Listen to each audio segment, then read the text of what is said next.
Je laisserai pas partir.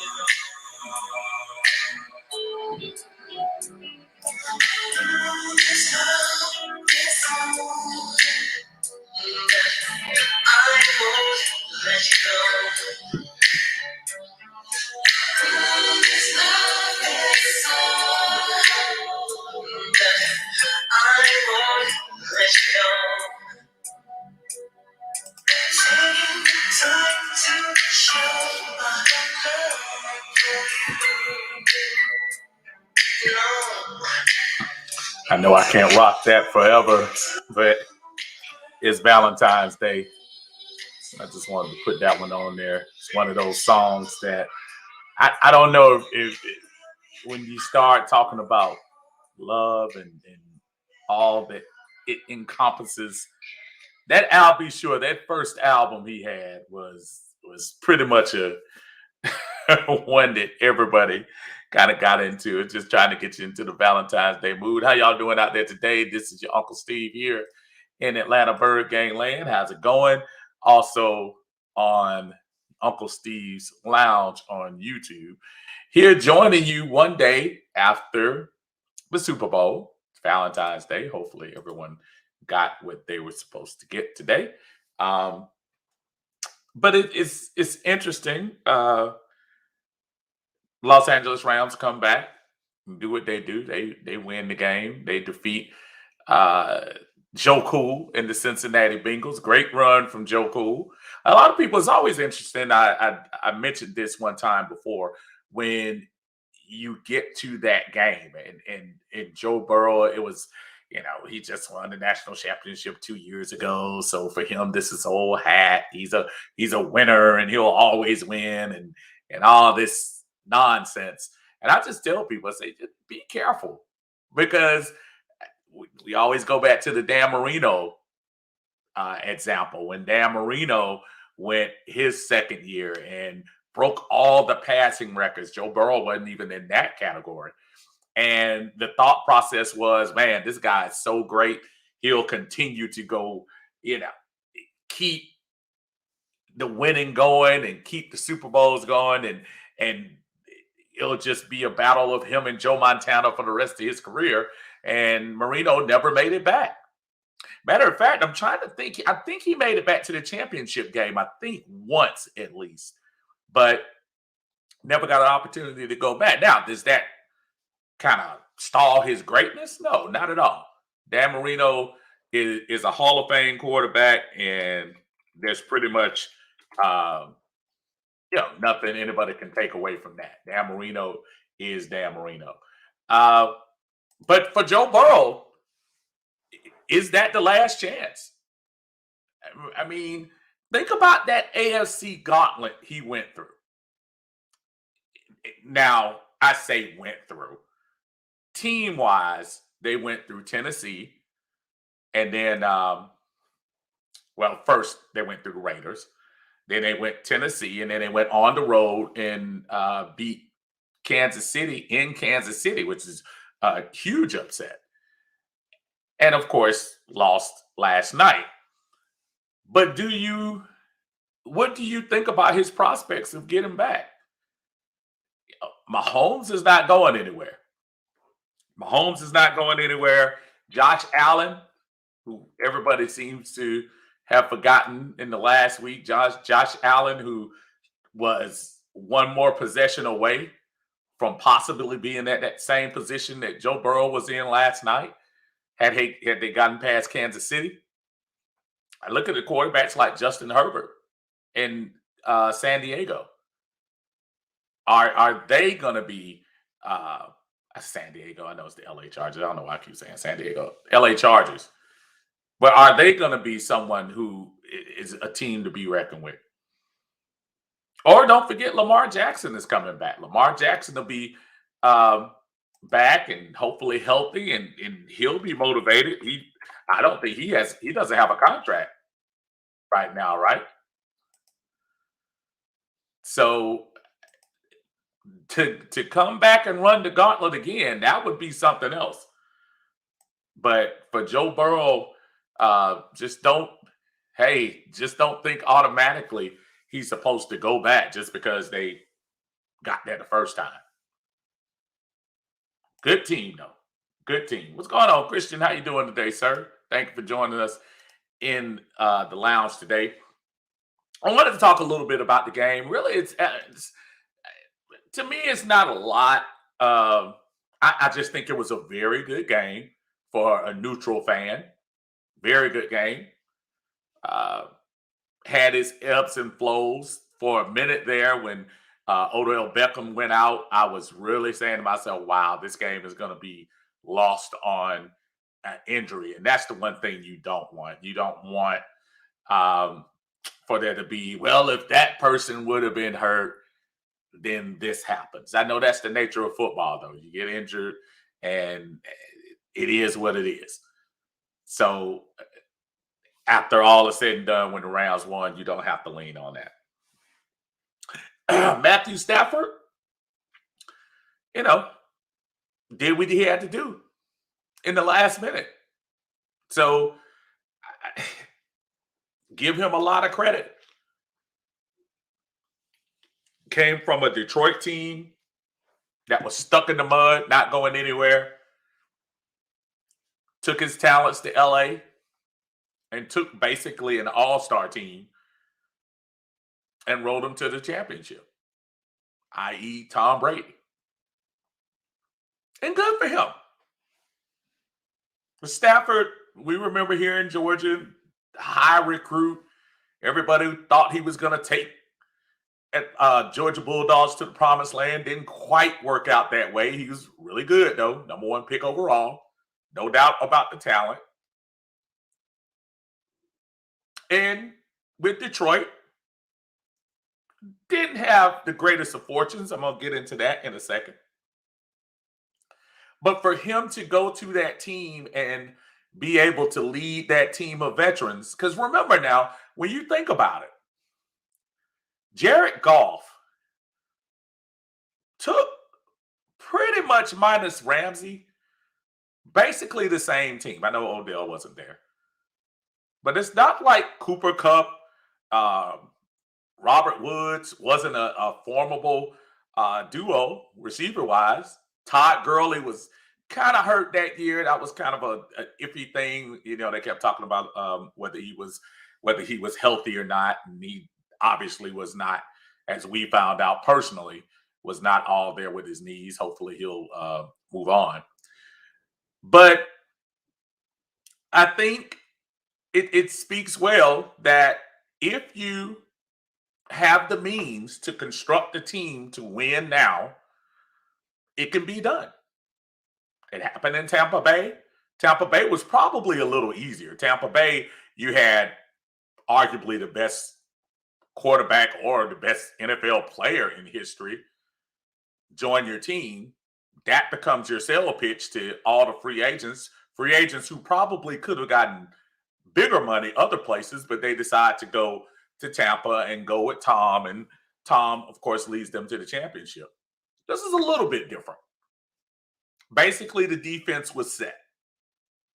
Aaron All-World Donald had that part taken care of. Jalen Ramsey, great addition a couple of years ago.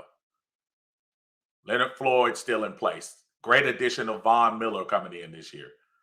So everything was kind of set for LA to do what they did. And anything less would have been a failure. They don't win the Super Bowl, that's a failure. Cincinnati, on the other hand, kind of an upstart. I think people thought Cincinnati was going to get better. You know, Burrow was hurt last year and ended up taking them on a nice little ride. AFC North Championship, initial win against the Raiders. Go on the road, beat the number 1 seed, Tennessee. Goes on the road, beat the number 2 seed, Kansas City. And land within a minute and a half of being Super Bowl champs. Now, I was watching my fellow admin, Tidy, a few minutes ago, and always good stuff from my brother on his live. And I wanted to take him to task a little bit for to talk about the conspiracy theory of things of the Super Bowl. Uh, I'm looking at some of the comments while I'm sitting here. Christian says, I'm shocked they didn't make that face mask call. About to get into that in 1 second. Shy Boogie, my friend, how you doing? What is going on? Says this Super Bowl taught me a change of scenery in a franchise makes a big difference. Hopefully we are starting to get that way. I hope so too. Now, Tiny was not going all the way, like totally conspiracy theory, but uh kind of implied a little bit that the refs, who for the most part kept their handkerchiefs in their pocket. Matter of fact, I'm trying to see, was there any holding calls? I don't know if it was one holding call all day. Was it? Maybe not. But there were no, I mean, the refs were saying for the most part, unless it was kind of blatant, they were going to let these guys play. And I'm pretty sure that was the thought. And for the most part, I didn't see anything totally egregious. Okay, I'm not to the last 2 minutes yet. With the exception of the first play from scrimmage coming out of halftime, where there was an obvious face mask call that 100% helped Cincinnati score that touchdown. I mean, let's keep it 100. That was a huge momentum shift. So much so when the Rams got the ball next and Stafford tried to hit the pass and it was tipped and intercepted. Momentum, Big Mo was on the Bengals side during that time. And there's something to me about a fan as I'm sitting back there and you see Ramsey's face literally go this way. And you saw the referee running behind him. I don't 100% blame the ref because the ref may not be able to see that from his angle. Now, I don't know if it was a referee in front of him or not. But to me, that was the most egregious miss of the day. When you start talking about the phantom holding call, or pass interference, I don't know if I would have called that if I was the refs. But I'm almost wondering in the back of their mind, or who knows, those guys get timeouts. I'm sure they talk. Somebody along the line said, you know what? Y'all, we missed one. We missed the big one. And that particular call, the face mask call, that changed the whole nature of the game. Aside of Odell going out, which truly hampered the Rams during that part of the game after they were 13 and really didn't put a lot of points up after that. That was really a bad call. So karma, it is what it is. The phantom call for Cincinnati, against Cincinnati, I should say. It is what it is. I don't think you can say the referees were trying to show up anybody. I think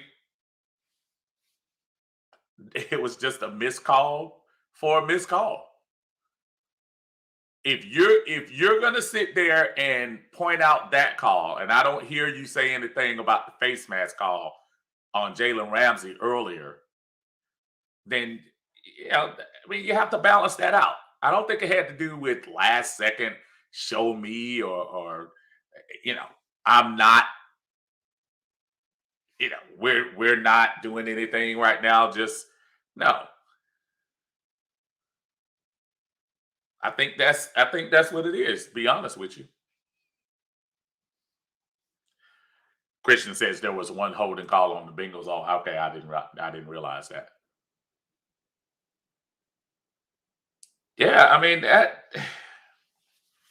So when it comes to that, I feel like there is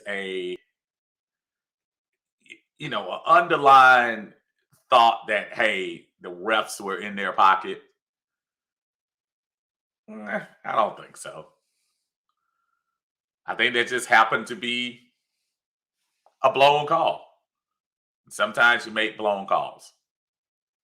One blown call for another blown call.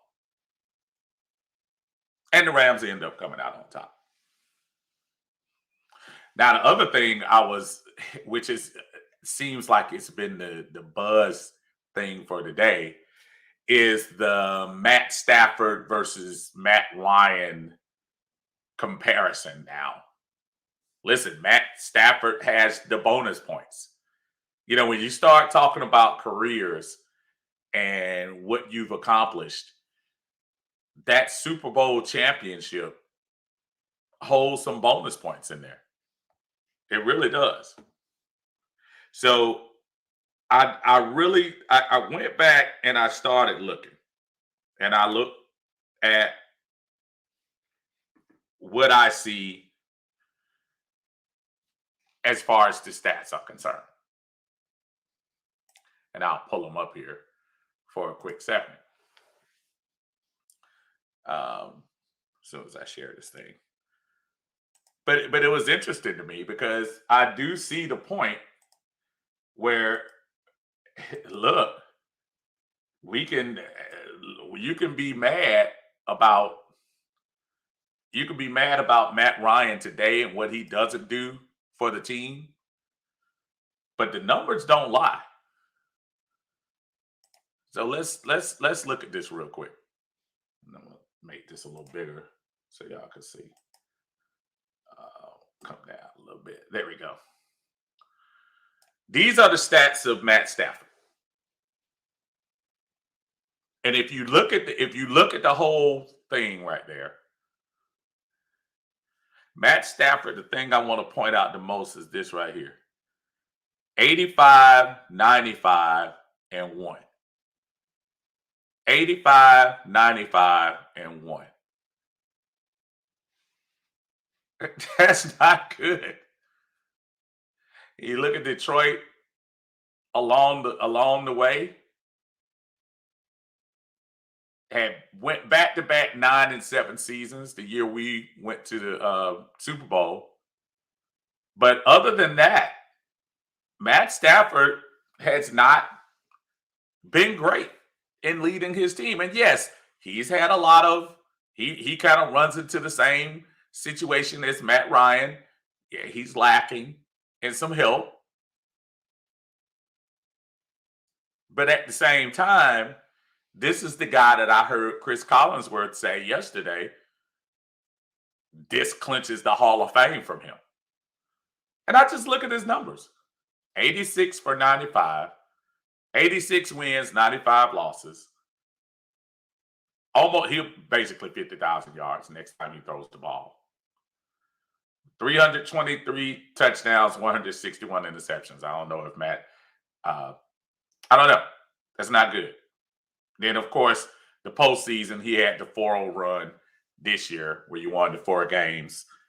But other than the 4 games you won this year, you had not won. But now you have the chip. So, along with the chip comes the love, comes the bonus points.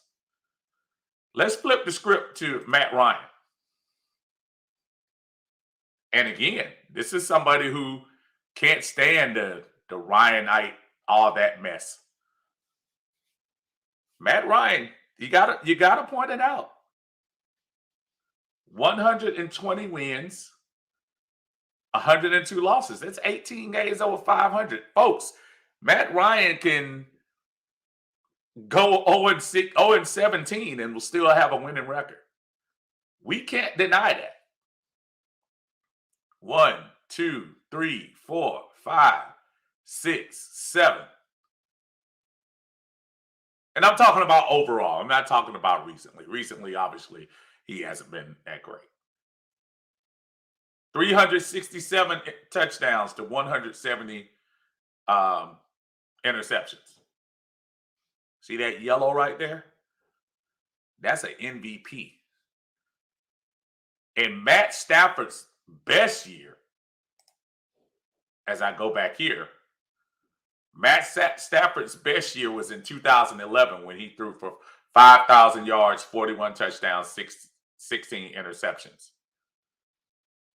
Matt Ryan has that MVP. And I know there's Pro Bowls when you start talking about Matt Ryan and things of that nature. But, truth be told, you got to be fair about it. You got to be fair. Matt has had a better career. Now, in terms of Hall of Fame, even, I have to sit back and say to myself, yeah, but it would be nice if Matt could hold. Now, Matt is a person I think if the goal came right now, I think Matt would automatically he would be fitted for that gold jacket.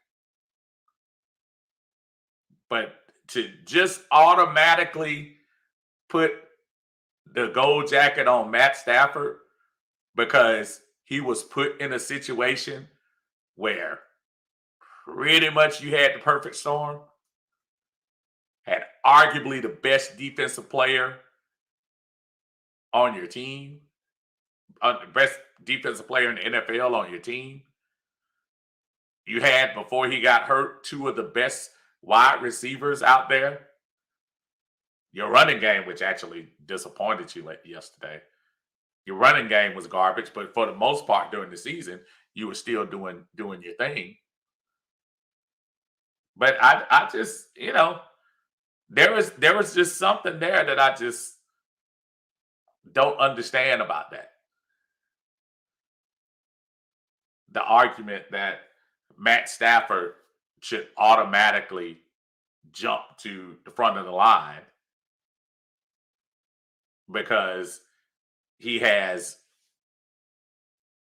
a Super Bowl. The person that I thought about, as I was comparing those guys, the person I thought about the most, that would kind of be what they call in science, like a test to see, would be Joe Flacco. Because Joe Flacco was also drafted the same year Matt Ryan was. Let's look at Joe Flacco for a quick second. Joe Flacco, 98 and 78. And of course, a lot of winning for Joe early. From 2008, he and Matt both came out of the bat with 5 straight winning seasons.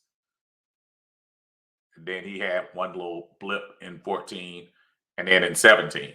So you look at the 5 winning seasons, 6, 7, same as Matt.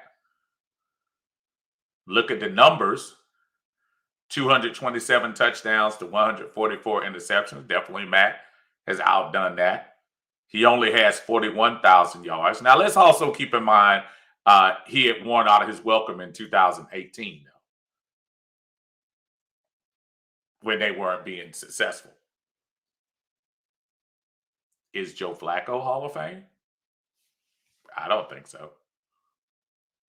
So the argument that folks are going to have is that Joe Flacco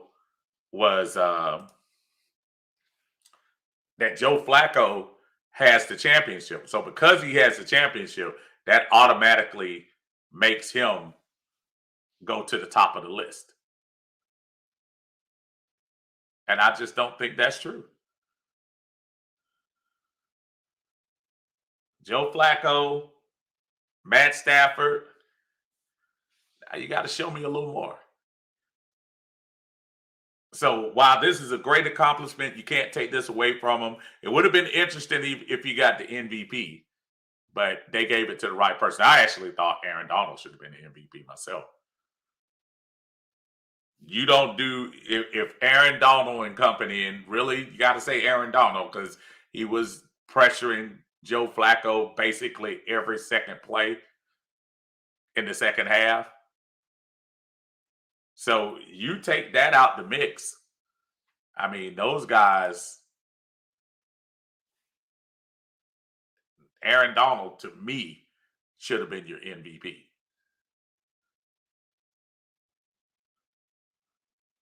So I was just there was just something that I thought made pretty much of a difference during that.